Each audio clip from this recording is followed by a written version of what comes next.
Maybe first, Reelyka, how was your last year? In September, we made our first retreat ever, fruit-based retreat, and it was so much fun. I still kind of get the goosebumps. Amazing people, and we had just like hikes, ice baths, saunas, workshops, eating a lot of organic fruits grown in Spain, raw foods that I made. It was so cool, and Yeah, it was the best time. Like, I was also really nervous about it because it was our first time, but it ended up being really wonderful time to connect with everyone. And the fruit there in South Spain during that time of the year, around September, October, it's like, I think people have no idea what they are in for, because there's a lot of good stuff. Yeah, exactly. We even had local jackfruit, local soursop, like grown in Spain organically. That's something that's very new there. Yeah. And we had the privilege of having that. Yeah, I thought like you can't get jackfruit from other country than Thailand or Costa Rica or tropical countries. But Spain becomes one of the tropical countries, you know, you can get everything from there. And the mangoes are the best mangoes I've ever had. Absolutely. But yeah, we just kind of went to a lot of retreats, and then Henry was like, let's make our own retreat. And I was like, are you crazy?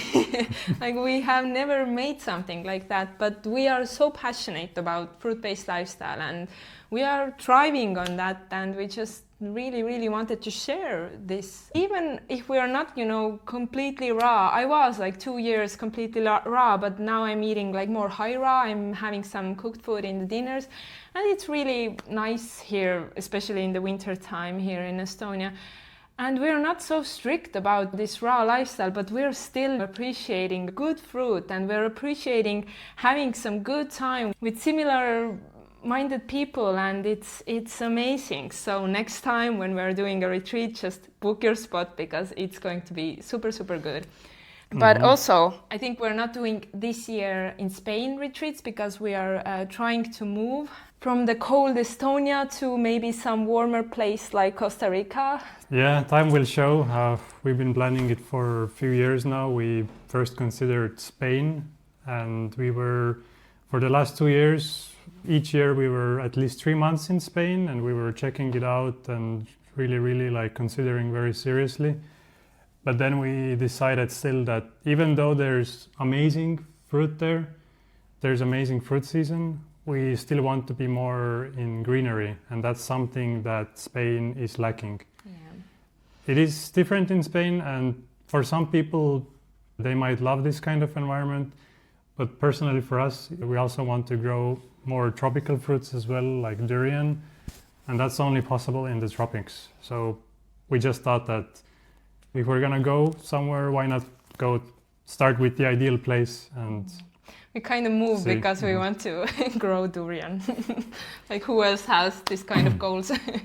Well, people who love fruit, right? We have so much more why we are moving as well, because this winter here in Estonia is just it's just hard for me. Like, if the sun is not out today, it is a little bit sun, but most days it's just gray and everything is dead around you. And if you're trying to live super colorful, living full life in a dead place. Sorry, I love Estonia, you are my home, but still, I just want to be in this life, and I also feel I'm consuming so much more in this winter. I watch these reels and I want to shop more and I want to distract myself more.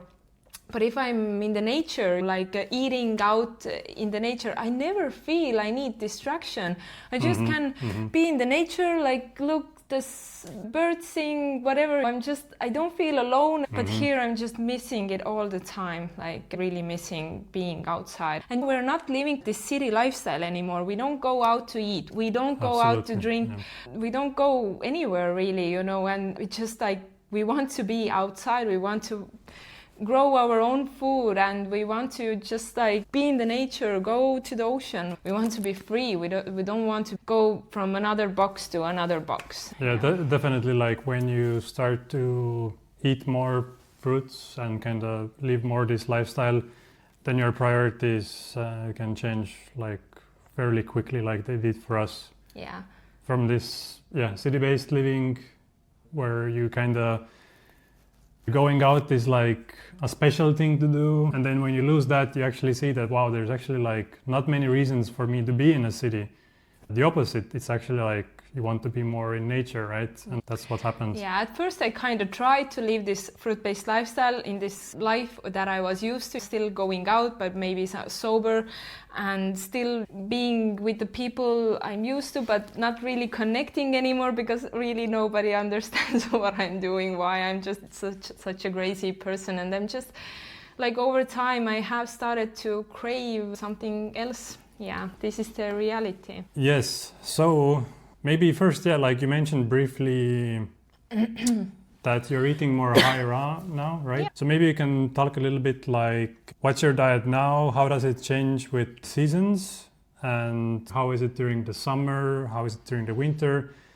And in general, like being high raw versus being raw. Yeah, because I started my journey as a high raw fruit-based vegan. I was already vegan, like we went vegan actually together, I think 2015. So we've been kind of on a plant-based journey a long time. And eventually what led me to high raw vegan was I started having massive painful bloating. I couldn't eat anything. I diagnosed myself with gluten intolerance. Everything I was eating, I was just feeling like I have some intolerance. And my psoriasis and acne went worse. I restricted my food intake a lot. I didn't eat much. And everything I ate just irritated my body. It got to a place where, it got really worse, and I didn't know what else to do until I find a high raw fruit-based approach. We don't have much data for this, that it's going to work. People tell that it's working, but the scientific studies don't study this kind of lifestyle. We don't have this scientific proof for this, so you kind of go to this because someone maybe says that it's working, so you're kind of experimenting on your own body. And really, I don't suggest, if you have you're struggling with something, then of course, there's a medical approach that you can always go to, and you can get some help from there. But I just knew, as I was a nurse, I just knew that we are often covering the root problems that is causing for us the issues. So I just wanted to experiment this on my own with my approach. And so I just thought fruit-based is the most natural for us humans. As I studied our digestive tract, and we have such a long tract, so we can actually break down all the fibers and the fruit sugars that we are meant to eat. And the first year I was high raw vegan. I ate a lot of fruits, so much, no restriction. I just ate a lot. I just ate 10 banana smoothie for breakfast, 10 banana smoothie for lunch, maybe even sometimes date shakes, 30 date shakes. I just went all in, and in the evening I had potatoes, rice, pasta, but I overdid a lot with the cooked food in the dinners. I still think back then I needed to eat even more fruits, even though I ate a lot of fruits. But when you come out of restriction, I needed even more, because I overdid a lot with the cooked food in the dinner. Even if I didn't have no fat, it was super whole foods, I just felt it slowed down my digestion, and it wasn't the best the first year. I still adjusted with the lifestyle. And then we went to our first retreat, fruit-based retreat. And then we kind of went raw vegan back then, because it was so convincing that we should be raw vegans. And, it's like if you go into this environment where everyone is thriving on this raw diet, and then you feel maybe you're missing out on all the benefits, right? These influencers can be very convincing that this is, the optimal way of eating. So why am I not eating the optimal way, right?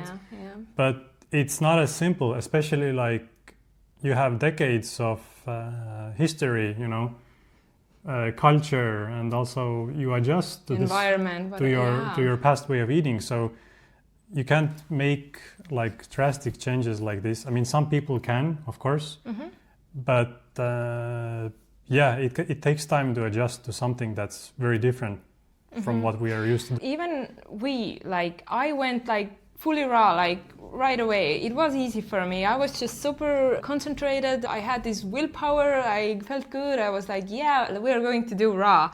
But Henry was like, yeah, we're going to do raw. But the time when we came home, he was already craving some other stuff. And I was just like, oh, why we can't do raw, you know, like, but... And also, like, if you're, you know, in a partnership with someone, then it makes a big difference. Like, if you're doing it together or you're not, because, I mean, if you see some kind of cooked food that has a lot of seasonings and it has like strong flavor, smells and stuff, it will affect you over time. Just your environment affects you. Like, you can be strong, but at the same time, humans are like sponges, you know, like we're affected by everything that's around us. We come from so different backgrounds. We have this emotional things and we really need to work with them like in our way, and as much time as we need to take to make this kind of huge changes in our life. And okay, from when we came back, I kind of went raw vegan. I was super determined being raw vegan. You were high raw vegan.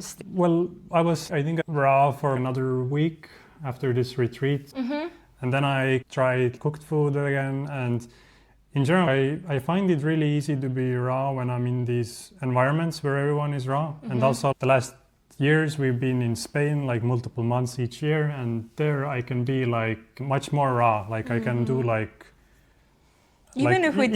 can do like a week raw, and then maybe I have some cooked food, and then I do a week raw. But I feel as soon as I come back to the environment here, then it's much more emotional for me, and I just kind of revert back. We need actual calories as well, and often when we eat like raw food, we eat like a salad for dinner, and then most people don't. It's so hard to get your calories in on fruits, so you need to eat a lot. And I see most people actually don't get their calories in, and then they have like these salads and stuff that don't have much calories, and then they are thinking like, why I crave this cooked food, why I go back to eating cooked food, because we actually need the calories too, you know, like maybe it's serving for you. And for Henry, I think too, you know, if you're working so much, you're working out, you need a lot of calories. I completely agree. I think that's the main reason that coming back here, which Estonia it's not a big market, so we still have fruits, we have bananas, we have oranges, but the quality is not as consistent. The quality is maybe not as good sometimes, and it's just harder to eat that much fruit if your fruit is not fully ripe, you know, because it's been imported like from the other side of the world, and it's basically. not so sweet. You don't have so much calories, and I feel the same. I even put some sugar sometimes to my smoothies to have more calories, to have more density. Like, this is a full journey to figure out what do you need, how much do you need. This is not a joke, you know. If you want to thrive on this, you need to go full into it and take it seriously. If you undereat, it's not going to lead to anywhere. You're going to have deficiencies and you're not feeling good, and it's like a huge error. So you have to be smart, right? Like, you have to be smart. You shouldn't be like fixed on something. You have to understand that like we are not living in the tropics here, and we're not also in Spain where you have all this wonderful quality, and we have experienced it ourselves, you know, like I have experienced it myself, that if I'm in a country where there's abundance, I can much more easily be raw. But if I'm somewhere where it's just more limited, then it's just, you know, your health suffers. It's simple as that. It's not, you know, that being raw or being high raw is better. It's also like, what is your options, you know, what can you actually eat, what is the quality of the food. So true. And the sun as well. If you don't have the sun, you are missing the most important vitamin of your life. So remind that as well, that it's so important as well on this lifestyle especially. But so I kind of went raw from there. I started to create a lot of recipes and I loved it. It was serving me. But now when we came back from Spain, from our retreats, I kind of felt it has been like a lot of pressure this last year. We did like these road trips and we created all these retreats. I made all the food.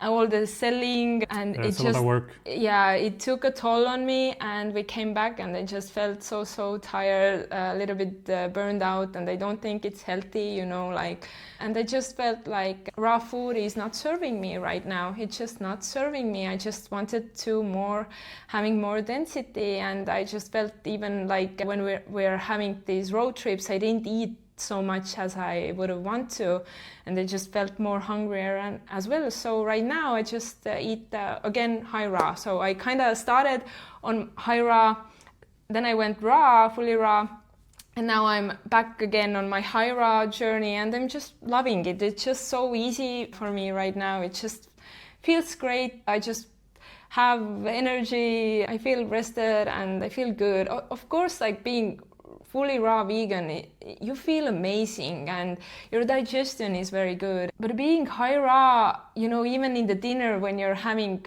little bit cooked food, but still like a salad and fresh foods, it's not a big difference, you know, it's not so much big difference, and I feel still like amazing and great. So I just feel like it doesn't matter, you don't need to be obsessive about things, and if it comes hard for you, then maybe you need to make some adjustments, otherwise you're not going to enjoy it, and you may fail on this lifestyle. People, like some of you maybe might be thinking like what's the big deal, you know, like being raw or high raw, what's the difference even, you know? And actually the difference is not that big, you know, like we're still eating fruits always for the morning, for lunch, and usually it's the dinner that's only the different thing, right?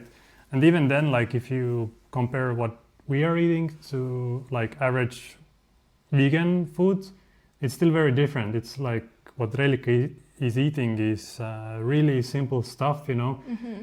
Very minimally processed, probably not much seasoning, like it's still, for most people, they might think like, isn't that already raw food, right? Yeah. But it's all about like where you are coming from, you know, like what is your background, what is your history? And for regular people, for people who are not like super health conscious, they might not even feel the difference that much, you know, like for most people, I think high raw is perfectly perfectly fine option, and it's much easier to follow, and you get still like 95% of the results, you know. Yeah, I came to this lifestyle, I didn't want to be raw, like no, I just came to this because I wanted to heal my gut.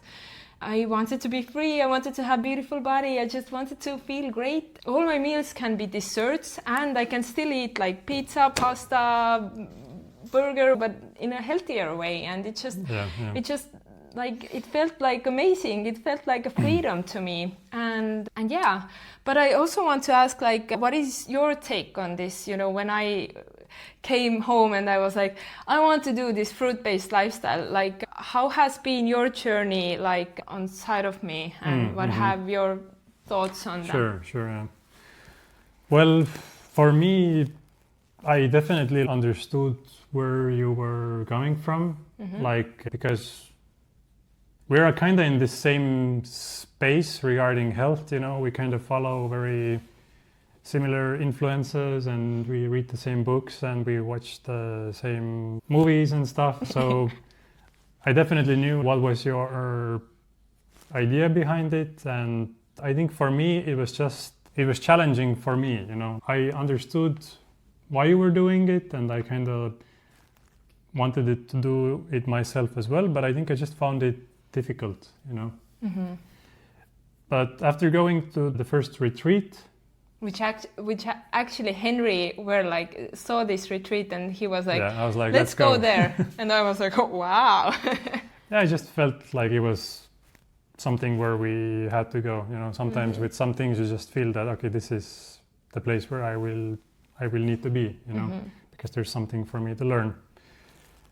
And after the first retreat, which was a fruit festival kind of very similar, then I was convinced, you know, that this is for sure the way that we should be eating, you know.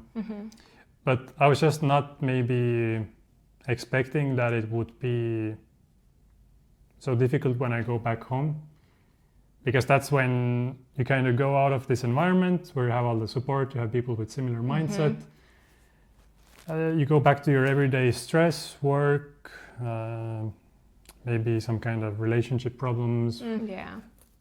And for me specifically, I cope with eating because maybe that's one of the things I can do here. I don't have some other outputs. Yeah. So that's when I still stayed like high raw, like much more raw than I was before. It's just I couldn't maintain, like 100% because I was using food to cope. Yeah, it's been so interesting to see your journey as well, but you've been so kind and supportive on this journey. I love this about people who, we don't need to be perfect, but we always need to learn to evolve. Over time, I am more accepting as well, whatever you are doing, this is your journey, this is my journey. We're not same people, we're not same person. And we have our own struggles and journey in this life. And I just love that we are different, Yeah. Definitely. I mean, it's amazing that, we've been together now 11 years basically. And we've started from very different backgrounds. And we went vegan together and we've kind of stayed on this path and towards also more healthy vegan and fruit-based eating and now even doing the retreats together. So it's always this fluctuation, but we always kind of end up on the same path. Yeah. So I guess we have, some life lessons to do together. Yeah. And when I met Henry, I was the bigger party girl and I was eating super unhealthy, and it was your idea to go vegan, and you showed me the videos and you kind of asked me a lot of questions that made me question a lot of things in this world, and it's all been because of you, but I'm just taking intensely things. I guess I'm, the initiator, and then you're the person who really goes into it, Yeah, we work out well. Yeah, but you mentioned before, and also that, you kind of came to this lifestyle because you, in general, like a high raw lifestyle, to get fit, to kind of have a nice body and stuff.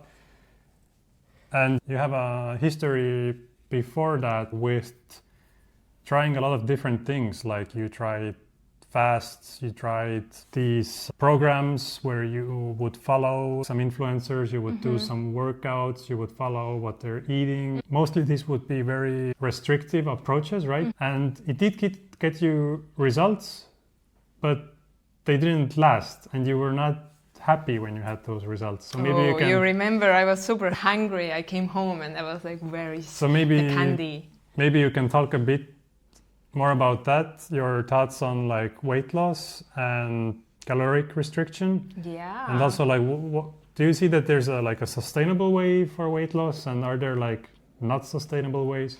Yeah, so I think the whole world is kind of built on calories in, calories out, the approach that everyone follows, if you want to be skinny, then restrict yourself, don't eat that, and I was on this mindset for a very, very long time and got so obsessive eventually that I was just but maybe I don't eat anything, and then I get very, very skinny, and it just got so obsessive, whatever I was eating or drinking, I was just this is calories, this is eventually what I'm, what is on my body, what I'm, bringing with me. And it just I started choosing a lot. I did a lot of, green juices where it wasn't much calories. And maybe I ate in the dinner time, if I came home, Henry maybe had made some food for himself, and I was having this little bowl, and I was okay, this is enough for me. Even though I went running in the morning, I went to pole dance, I walked a lot. I think I walked 20,000 steps in a day, and it was crazy. It was just crazy. I was so starving and I was so hungry. And it kind of led me, because of that I struggled with bloating. and I destroyed my microbiome. So I don't think it's lasting. Most restrictive diets lead you to some kind of eating disorder. I think it is an eating disorder when you always think about how much you should eat or not. It's not a healthy way of living. And that's why this lifestyle, this fruit-based lifestyle, was so appealing for me, because I was so tired that, it didn't seem natural that I need to restrict every bite what I'm having. It didn't seem natural. Do you see any animal in this world looks its bite that it's eating? No, nobody does that. Right. Yeah. You eat until you're satisfied, right? You eat until you're satisfied. And that's what was promoted with this fruit-based lifestyle, right? The only reason why you might be counting your calories is that if you're eating enough, not that you're eating too much. Yeah, right? Exactly. So I was immediately I don't even care if I like fruits or not. I just want to eat whatever it is. I don't think if you've never been hungry, I think this is the state where the food doesn't even matter. You just want to eat. Basically, you want to eat carbs. You want to eat sweets, carbs. I didn't crave any meat or eggs or cheese. I just wanted to eat carbs. I watched mukbangers to eat cakes. And yeah, I came to this lifestyle and I went full in because I didn't care about my weight anymore. I just wanted to be healthy, and I knew eventually if I last on this lifestyle, my weight comes back to natural, normal. But I did gain weight when I came to this lifestyle, and I was like, okay, they are kind of, telling the calories in, calories out is kind of true. But the more I learned about this lifestyle, then I understood that I had destroyed my microbiome, my metabolism, that I just, it was kind of, my body was starving, and then I started to giving the right amount of food my body, and it was just storing all of it because it was so afraid that maybe we go on starvation mode again. So at least I have something to survive. So I gained weight. I think I gained weight 10 kilograms or something.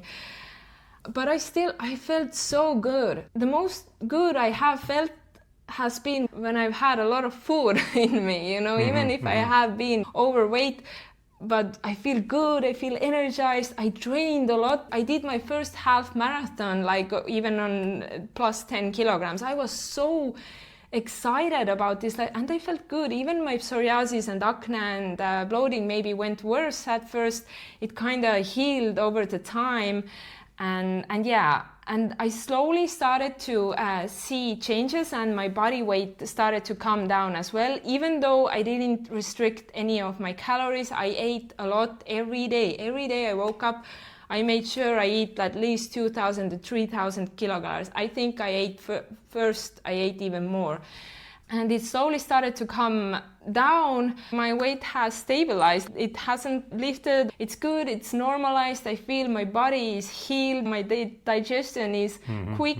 I go 3 times in a day to poop, which is healthy. The same amount you eat, the same amount you should eliminate. But at first, I was maybe once in a day I went to poop, and that was all. So it takes time really to adjust to body, get back on track, even if it's like this. If you are concentrated on something, it will get you results. Weight loss should never feel restricted or hard. If you want to get long-term lean, then eat. This is the way. Eat. And slowly you start to see that you're not so obsessive about food. You're getting enough calories in. Your body is in a safe mode. She can start to release the extra weight because food coming in all day, baby. We don't need to hold on to it. So it's definitely a lot of mind game, and it's definitely unlearning to do that the society is teaching us. Yeah. Do you feel that the winter season and summer season also affect weight loss somehow? Not really. You still need to move. This is the key, that the metabolism will be faster and the elimination will be better. But for me, maybe I am a little bit leaner in the summer because I move more, and I just I'm more hydrated, but I don't see that much difference. So it's a small difference, but it's a small difference because I don't move that much in the winter time. I'm still like sitting a lot inside, but my body is kind of the same. So it really doesn't matter that much. But I think in the summer we all feel so much better, and the sun and everything. And And how important is movement in terms of weight loss? I don't think it's so important, but it kind of fastens our metabolism, our metabolic adaptation. So we burn much more calories when we are resting. It's all about the food eventually, what you're eating, but the movement is important for your health, your cardiovascular system, your muscles. You need movement. For your bones. And I guess the question is like, what is like enough movement, because we live in these super modern times where some people, they, drive to work, they sit behind their desk and then they drive home and their movement, which is none really. You see people like they're like the skinny fat people who don't move much, they are maybe skinny, you see like they don't need to lose weight, but they don't have that much muscle mass. The skin is sluggish, and you see a healthy person who eats enough, who moves a lot, they are more fit and healthier. And so how much do you think people should move to be like not declining in health? Yeah, I think at least 3 times in a week you should have some kind of cardio, go running, biking, or do intense walking, maybe an hour or something. 3 times in a week it should be some kind of workout, more intense, and then maybe 2 times in a week you do some strength training as well. But if you want to have even better results, then maybe do something every day, even maybe 30 minutes in a day, something to get your body movement, elimination movement, metabolism. So at least something every day. I like to train and do something that you really, really like to do. Then it really gives you something, not takes from you. Often we do some trainings and we just feel it's so hard. I don't want to do it, but I need to because I want to lose weight. Or just find something that it's nice and it's relaxing for you, and same time it's a little bit challenging for you as well. Yeah, I think it really depends also like how long your workouts are. Because for me, for example, I also try to do something every day. So I might do like weights one day, then the next day I mimight go running, and the next day I might do weights. But these sessions are like max 1 hour, and then no, you don't even need to do 1 hour. Yeah, if I go running, I go for half an hour, and and when you do like straight training as well, you don't do like I'm not doing it all the time. I take breaks and stuff, and then maybe it takes 45 minutes or an hour, right? And then on the days where I'm not doing these things, I just go for a walk, Yeah, exactly. We walk a lot as well. Like if we don't do anything, we're just like, let's go for a walk, And strength training is like scientifically proved that it is good for your bones and muscles. And I don't do much right now. I just do with my 1 kilograms of like some kind of exercise, more with my body weight. But definitely people who are doing strength training, it's very good for you. Yeah, and so kind of like going from here, like I wanted to ask you, like lately, or maybe not lately, I mean, there's always like, if you look at YouTube, there's people who are, like going back to eating animal-based diets from like vegan diets. And I just wanted to ask you, like, what do you think is the reason for this? Like, if a plant-based diet is really, better, then why are people going back to eating animal-based products again? I think we have like grown up on animal-based foods, and they are much more calorie dense. They are more fattier, as we know. Like in fat, we have 9 kilocalories in a gram, and in carbohydrates, you have 4 kilocalories in a gram. So it is like more than half less calories you're consuming when you are on a plant-based journey, plant-based lifestyle.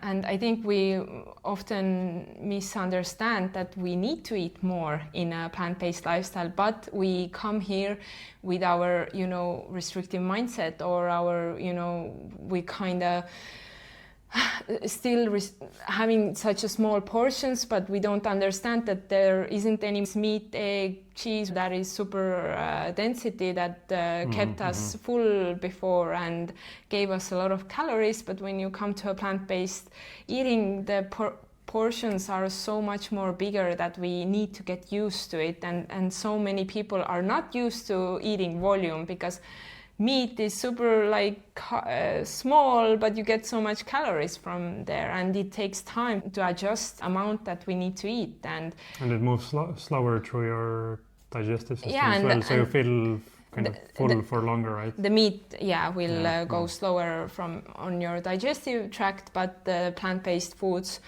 digest very, very quickly, and we are meant to digest quickly, and it moves faster from our digestive tract. We don't have carnivore digestive tract that digest meat super quickly. In our digestive tract, meat digests like 2 days. Like it's so long.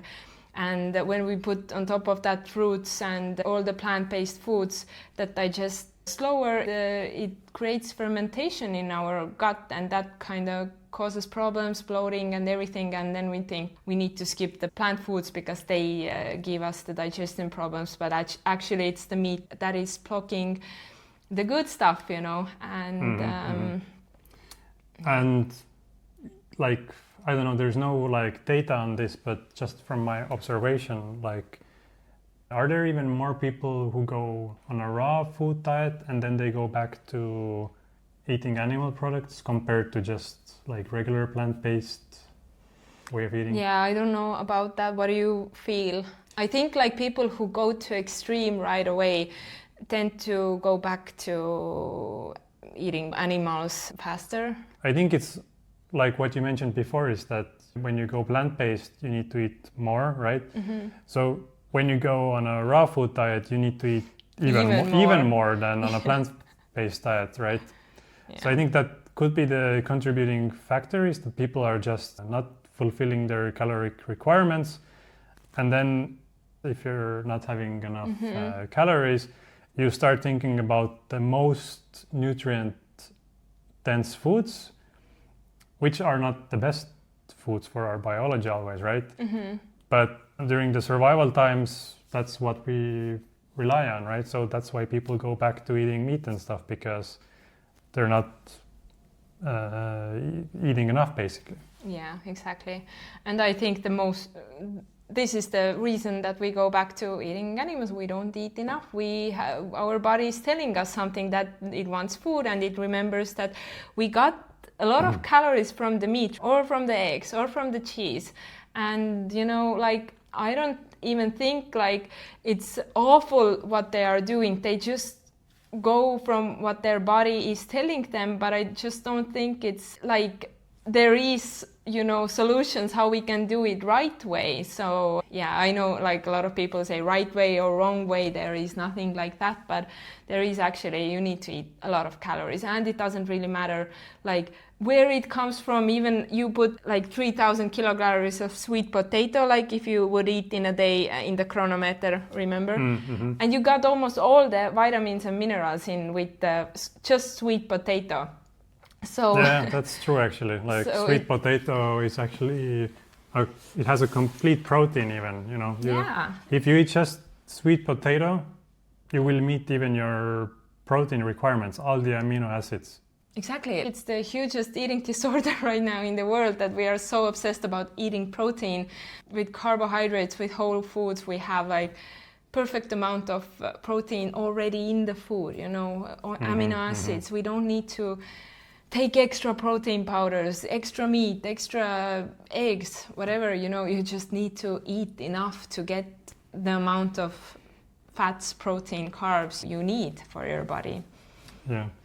And do you think there's some other reasons why people might be going back to animal-based foods besides not having enough calories in their diet? Yeah, I think a lot of memories with food. I don't know, your mom made some fish and fish pie or something, and you remember some good emotions when you were having this, or you feel socially pressured, you feel like you go to your family house, whatever, Christmas, some celebration, and everyone is eating their meat and stuff, and you just feel like you don't want to miss out, because food is such a huge part of our lives. We connect with you with food, and most people do. We prepare food together, like that's what our ancestors did, you know. We are connected by the food, and this is the most important thing in our life because we are surviving by that. So I definitely understand why we have such a huge attachment with meat and everything, and I just can't like look over the fact how we treat the animals, and I just couldn't like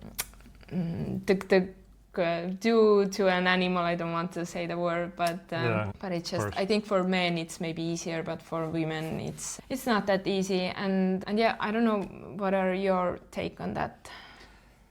Yeah, I completely agree that I think there's definitely a lot of cultural impact and like trying to connect with people, and maybe if you kind of distance yourself so much for such a long time, then maybe it's not even about nutritional deficiencies, it might be just like social deficiencies, you know. You might feel that you've maybe lost contact with your family, that you don't have any more like points that you can meet on and connect with them. Yeah, it can be a lot of emotionally related things. And for me, like, I'm super like, you know, a shy person, or I'm just so people pleaser sometimes can be, and it's just like sometimes when I go to my family sittings or something, all the people are commenting what I eat till to that day, you know, and like Henry even, you know, sees how my uncle, you know, like mocks me, and you know, it's not pleasant, or even if people are like kind, and when I go to some birthday party, they are like, Reelyka, this is for you, and this is so kind, but I feel I'm so different all the time, and I don't want to feel that all the time, and you know, I just want to be normal. Don't look what I eat, you know, like just like concentrate on your things. I'm here having a good time with you. I want to spend time with you. The food is not like I already ate it, by the way, you know, like and I brought my own food, and you know, like it just let's all try to be like more neutral what people are eating, to just like eventually we are here to have a good time together, and you do you and I do me, and yeah. Yeah, people might feel like it might make them feel self-conscious if you're eating something different, and they might feel that this is challenging their own beliefs about what they should be eating. Yeah. And I think that's why sometimes people, they start acting up and they start making these comments because they feel that their way of living is being challenged. But so a lot of people, they also go on a fruit-based diet and like a raw food diet to heal some kinds of diseases, you know. Mm-hmm. During the weekend, we watched this Netflix series, Apple Cider Vinegar, right? Which talked a lot about like cancers and about the influencer culture around like promoting all these healthy diets to heal like certain diseases, right? Yeah. So what's your take on like what causes disease overall? Is it diet? Is it something else? Like why do we have disease, and like what role does the diet play in that? Yeah, I think we are one of the species that have this kind of diseases. Not any other species have this kind of cancer, and only dogs and cats that we fed as well. So I definitely think it's huge part is food that we are eating, and I think it's also like I don't really think we are meant to, you know, work that hard, stress that much, like being burned out, stressed out. I think this creates a lot of disease in our body as well.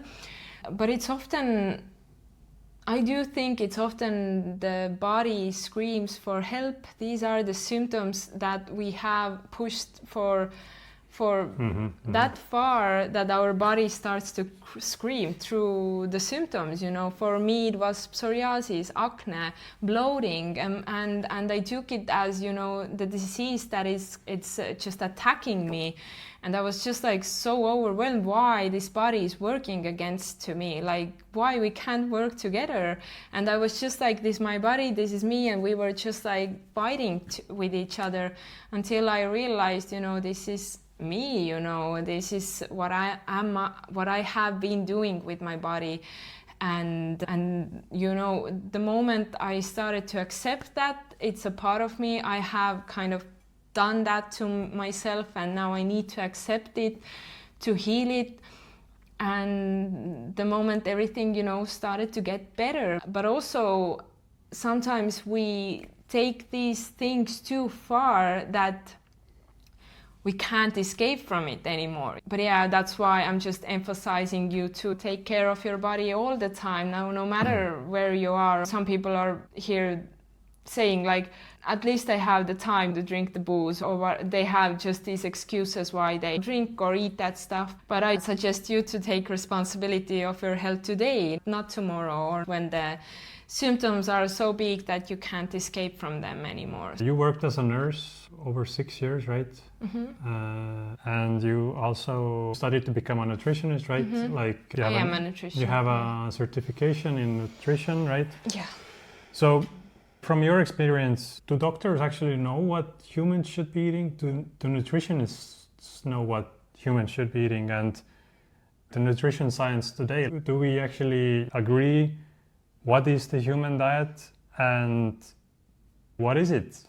Yeah, I think is it plant-based? Is it omnivore? Is it fruitarian? Yeah, I think it's such a fragile topic in this society that people who don't have the degree, they can't suggest you to tell these things, how to heal your body. And doctors have like 25 hours of nutrition class in their school during this 10 year of learning in school. So 25 hours is super little. And most of them don't know about nutrition anything, you know. Doctors are built here. If you come with a problem to them, they want to fix the problem, you know. It's just like a mechanical work.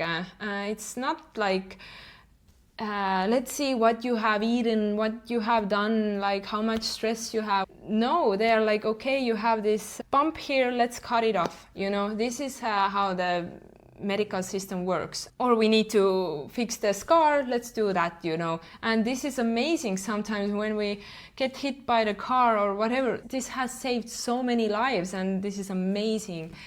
But like deeper things, like more serious illnesses, diseases, these are much more complex, you know. We just can't cut it off. And yeah, maybe we can get like few years of living more extra, but eventually it's not going to go away, you know. We all know that. The nutrition school is very complex as well because we are following the governmental suggestions and nobody really questions further. I see so much problems in this because it's only one-sided. Is a plant-based diet, according to nutrition education, is it considered healthy?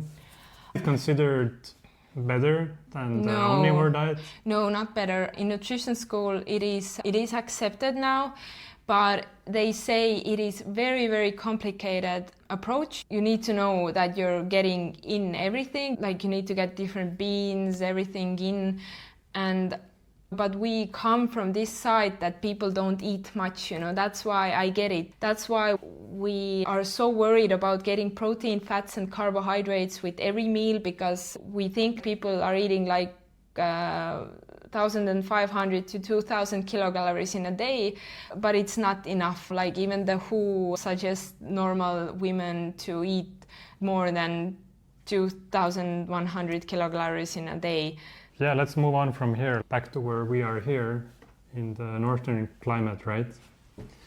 Do you think that living here in the north, our nutritional requirements are different? Do you think we can actually live healthily here? Because we know that human beings according to scientific studies, we actually originate from the tropics, right? And the food that's available in the tropics, also the amount of sunlight, a lot of things like humidity and things like that, they are very different in the north, right? So do you think humans can also live healthily in these northern environments? And where should actually humans be living? Do you think there's something that the modern human is lacking living in these northern environments? I think this darkness is the worst. This is getting on our mental health. When you live in northern countries, we deal with a lot of depression and mental health issues, and it's no joke here. And we are not very drawn to each other in that times because we are just so depressed and we want to be alone more. And so I think like this mental health issues is much more important than the food. Yeah, so I think you need much more willpower in northern countries to live healthfully. But you need to take care of your mental health. This is the biggest part because this leads to bad choices. Yeah, like what I've noticed myself, like being in Spain, for example, sometime and then coming back here, I do feel that I need more like vitamin D. I can actually notice like that my, for example, teeth health is better during summer when I get more sun. So I have like less sensitivities, for example, for my teeth. So I definitely feel that, like the lack of light is a major one, and being directly in the sun is like a huge thing that's lacking here. And if you think about years and years of having these winters where you're not getting enough vitamin D, or maybe there's even some other nutrients that we're not aware about yet that we get as a result of being in the sun, then this can accumulate over years, it can affect your health. So personally for me, I find that yes, we can live here, but it's not our best life, because you will have to take nutrient supplements basically. Yeah, absolutely. You need to take. Yeah, and even people who are on a meat diet, they still have vitamin D deficiencies, They still have that. So I think that yes, the humans have adapted to this environment. Yes, we can live like a fairly good life here, but I don't think we can live our best life here. True. We're not thriving, we're more surviving. Yeah.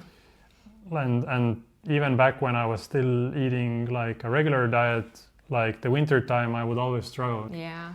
I feel like this is the time where you just try to go through it, you're like really waiting. I think if you're drinking alcohol, you don't really think about it that much because this is like what you're waiting in every, weekend. And when you have like super busy, work and you're drinking and having this junk food, you have all these things to numb yourself. Yeah, like when I was a teenager, I would be super much into this bicycle sport. And during summer, I was like, yes, I'm so happy. And winter came and then I couldn't do it. And I would just spend the winters playing computer games, and then when I became of age, I would start drinking with my friends. Yeah. And this is how I, got through the winters. And long term, this is definitely not healthy for the body. But maybe let's move on to another topic. Pretty much all of us, we are sensitive. It's just that we have learned maybe different ways to cope with that, And I think it's also like if you start the more attention you start paying to yourself and how sensitive you are, the more you find out actually how sensitive you are, because you start seeing that, okay, I've actually been using this to cope with things, and or this is why I was consuming alcohol, or this is why I was eating the junk food. We found out that the sensitivities are there, but we're just masking them basically, or we're just ignoring them even. Yeah. I think men are also very capable of ignoring their emotions. I think men are definitely sensitive. It's just that they shove those emotions down. They just ignore those things. But if you look at this, then usually there's always some negative effects to it. People become passive aggressive. Yeah, we have really, society has taught men to suppress their feelings. And I think that's why we have a lot of this failing relationship culture as well, this cheating. Men don't know where to put their emotions and how to deal with them, and then they go drink, cheat. Yeah, they don't even talk with their partner, right? Because they think that that's not an option. That's weak or something. Yeah, I think what I really liked about you was that you weren't afraid talking about your emotions. Men think that it's some kind of weakness to show emotions, and I think it's the opposite actually. It's strength to show weakness. I'm not strong in everything, and the women know that you're not strong in everything. Yeah. It's the reality. It really gives the women the place as well where we can help these men to get more clear on their thoughts, and for us it's just so sexy to actually, you know, when men can. Yeah, because men think that because they don't show vulnerabilities that then they don't have them, you know. Yeah. And the truth is that everybody knows that you have them. You're only lying to yourself, keeping up this like tough guy act basically. So it's just ridiculous really. Yeah. And it's so obvious to see this macho kind of acting. It's so obvious, like no women actually gets fooled by that, you know. Yeah, exactly. I have grown up with macho men, like they have been the biggest alpha males. It has always been for me such a huge coping mechanism, like I can't see through them, it's just always the mask. Yeah, but at the same time you see through them, you see that they I see they're struggling. They are not alpha men, you know, that's actually beta stuff. Yeah, exactly. Like we kind of need to redefine also like what is like actually being, you know, like a good figure for a man. But let's maybe move on to some few last questions. What do you need in your life to be happy? I think before I was super materialistic. I need a house, I need a car, I need this and that. But today I just need a super peaceful life. I need a partner who gets me, who wants to grow with me, who wants to have the same dreams as I have. I want to grow my own food, that I really go to my garden and I feel like whatever happens, I have my food here. I am happy if my family is okay, they're healthy. This is important for me. And I think super, super simple things, just being in tune with the way of living, how the nature does, how the animals does. I think just getting more out of this box and being more with nature and just living the slow life makes me happy. Just not stressing about things. And yeah, what is your... I think it's a lot of the same things, you know, but I think for men it's also, men have this kind of stage where they feel that they need to accomplish something, yeah, like to create material wealth. But I think it's also very natural because men naturally are providers, you know. They have been the ones who keep the family secure from other threats and they bring the food, right? So I think it's normal also for men to have this phase where they kind of maybe want to achieve something in terms of financial stability, you know. So for me, definitely it's important that I can provide for my family. One way to do it is to grow my own food so that it's actually the healthiest food, not grown with a lot of pesticides and things like that. And I think what's more important for me than ever is being in tune with my own body. It can be very easy if you're focused so much on work and creating wealth, you kind of stop being in tune with your own body. You can just forget about it. You can do these crazy hours and stuff. But I've kind of found that it's taking a loan from the future, basically. Yeah. And you're going to have to pay it back. So you might as well not take the loan and pay attention to your body and stay healthy while you're trying to achieve your goals. Yeah, you don't need to go fast. There's no quick fix, you know. Yeah, you can go slow and maybe you even get further than these people who get fast. And if your health is good, you're sharper, you're quicker. You're, Yeah. you don't have these weeks where you're maybe sick, you can't do anything. Mm-hmm. So being healthy is definitely more and more important, especially like after, now I'm almost 33. I see that during my 20s, I could easily, just abuse my body, and the negative effects were not there right away. Yeah. But now I see that those things just accumulated, and now I'm kind of having to pay the price of trying to fix those things now. Exactly. Yeah, nobody thought to us that if you destroy yourself right now a lot, you're going to deal with the backlash. There's a lot of people in business who are advising you to, work crazy hours and just focus on work and then you get successful. But I don't think that's super healthy advice. I mean, yes, there's truth to it that this is the path to material success or whatever is what your goal is.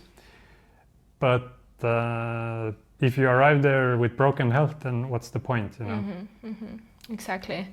Yeah. I do think the same, that eventually when you are on your deathbed and you're sick, then all you can wish for the better health, not the money you have, not the materialistic things, only, that you would have the health. Yeah, for sure. Maybe just to wrap it up. Yeah.